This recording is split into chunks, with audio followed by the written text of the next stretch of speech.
বিয়ে শেষ তো কি হয়েছে, রিসেপশন এখনও বাকি আছে। তো আমরা সকলে মিলে রেডি হয়ে চলে গেলাম রিসেপশন পার্টিতে। গিয়েই আমরা প্রথমে ব্রাইড আর গ্রুমকে খুঁজছিলাম, আমরা ওদের জন্য একটা স্পেশাল গিফট নিয়ে এসেছিলাম সেটা দেওয়ার জন্যে। তারপর এখানে শুরু হয়ে গেল ফটোশ্যুট। এখানে দেখতেই পাচ্ছ ও ছবি তুলছে। তারপর এখানে ক্যামেরাম্যান দাদা ওকে একটু দেখিয়ে দিচ্ছিল সেটিংস, যে এভাবে এভাবে ছবি তুলবে। আর আমি তো গান শুনে নেচেই চলছি, আর প্রিয়াদি ছবি তুলেই চলছে।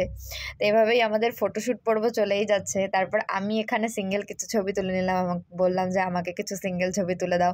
তো এখানে বর আর বউ বসে আছে, আর আমরা ওখানে একা একা ছবি তুলছি। বর বউ ভাবছে যে আমাদেরকে বাদ দিয়ে, আজকে আমাদের দিন, আমাদেরকে বাদ দিয়ে ওরাই ছবি তুলছে, আমাদের ছবি তুলে দিচ্ছে না কেউ।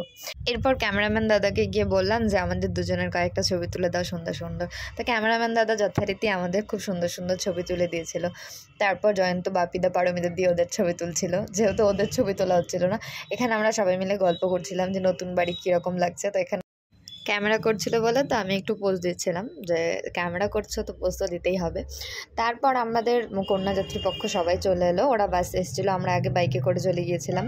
ওরা এসে যাওয়ার পর আমরা সবাই মিলে চলে গেলাম ফুচকা খেতে। আমাদের অনেক সঙ্গী পেয়ে গেলাম। তো এখানে প্রিয়াদি আমাকে খাইয়ে দিল। তারপর শুরু হয়ে গেল আমাদের নাচানাচি। আমরা ব্রাইডকে নিয়ে চলে গেলাম নাচতে। আর আসলেই আমরা সত্যি পারমিতাদির বিয়েতে আমরা খুব আনন্দ করেছি।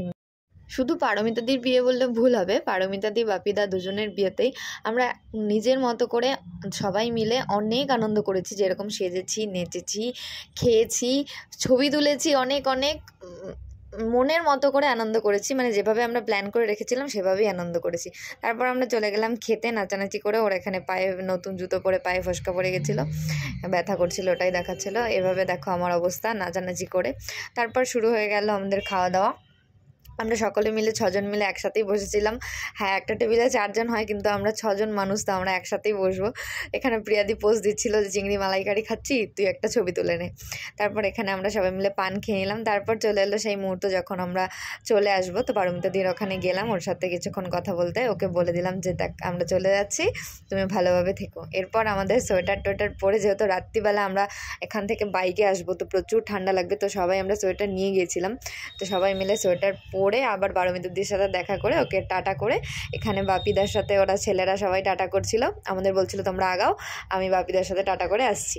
তো তারপর আমরা সবাই মিলে, খুব একটা রাত করিনি যেহেতু অনেকটা দূর, আমাদেরকে বাড়ি আসতে হতো সবাইকেই। তো আমরা সবাই মিলে সাবধানে বাড়ি পৌঁছে গেছি। তো এভাবেই পারমিতাদি বাপিদার বিয়ের ব্লগ শেষ করছি। আশা করছি তোমাদের ভালোই লেগেছে। যদি ভালো লাগে লাইক, কমেন্ট, শেয়ার করতে ভুলো না। আর এরকমই আরও মিনি ব্লগ দেখতে চ্যানেলটি সাবস্ক্রাইব করে রেখো।